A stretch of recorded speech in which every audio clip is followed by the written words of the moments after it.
Bismillahirrohmanirrohim. Kitab Mawaidul Usfuriyah. Hadits ke-37. Hal yang sebaiknya digunakan untuk menghatamkan pada setiap majelis. Dari Abu Hurairah radhiyallahu ta'ala anhu berkata, Rasulullah shallallahu ta'ala alaihi wasallam bersabda, ketika seseorang di antara kamu duduk di suatu majelis, hendaklah ia tidak meninggalkannya hingga membaca, Subhanakallahumma wa bihamdika asyhadu alla ilaha illa anta ighfirli wa tub alayya, sebanyak 3 kali.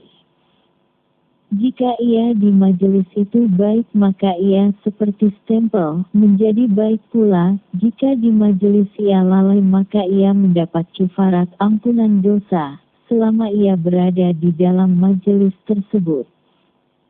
Diceritakan bahwasanya Aba Yazid Al-Bustami rahmatullahi alaih pada suatu hari ia bermunajat kepada Tuhannya. Hatinya senang dan lembut, pikirannya terbang ke aras, lalu ia berkata pada dirinya, ini adalah makam kedudukan Nabi Muhammad alaihi salatu wassalam, pemimpin para rasul, semoga aku menjadi tetangganya di surga.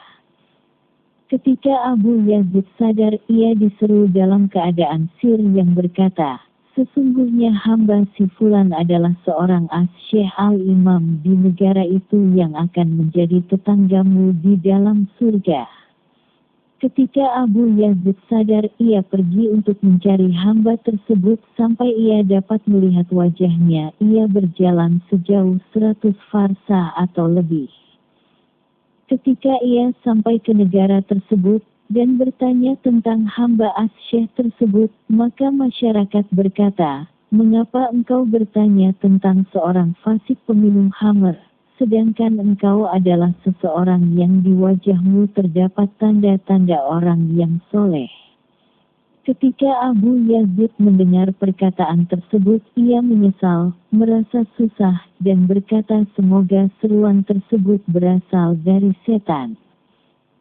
Maka ia hendak pulang ke negaranya, kemudian ia berpikir dan berkata, aku telah datang ke sini dan aku belum melihat wajahnya dan aku akan pulang. Lalu ia bertanya, di mana rumahnya dan di mana tempatnya.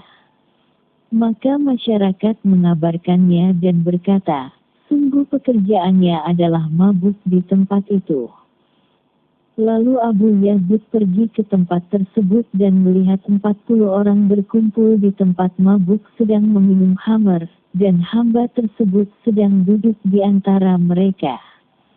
Ketika Abu Yazid melihat kondisi tersebut, ia kembali dalam keadaan berputus asa. Lalu hamba tersebut memanggil dan berkata, wahai Aba Yazid, wahai Syekh al-Muslimin, mengapa engkau tidak masuk ke tempat ini?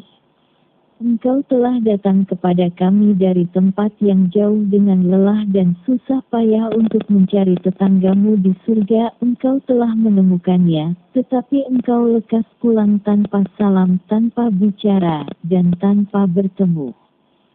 Abu Yazid pun merasa bingung, heran, dan berkata dalam dirinya, ini bersifat sir, rahasia, bagaimana ia dapat mengetahuinya?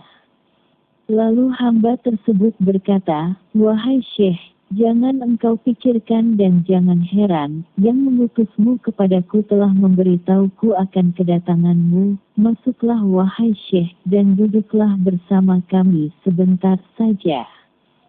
Lalu Abu Yazid masuk dan duduk di sampingnya, ia berkata, wahai Fulan, keadaan seperti apa ini? Maka hamba tersebut berkata, bukanlah dari cita-cita orang ini masuk surga bersama-sama, sesungguhnya mereka ada 80 orang fasik, aku telah berusaha di dalam 40 orang, mereka bertaubat, sedangkan 40 orang lagi kembali menjadi fasik. Mereka yang bertaubat telah menjadi teman-temanku dan tetanggaku di surga. Kini mereka tersisa 40 orang, maka wajib bagimu untuk berusaha mencegah mereka dari keadaan ini karena kedatanganmu. Ketika mereka orang-orang fasik mendengar perkataan ini, dan mereka mengetahui bahwa ini adalah Syekh Abu Yazid Al-Bustomira, mereka semuanya bertaubat dan mereka menjadi 82 orang yang berteman dan bertetangga di surga. Alhamdulillah.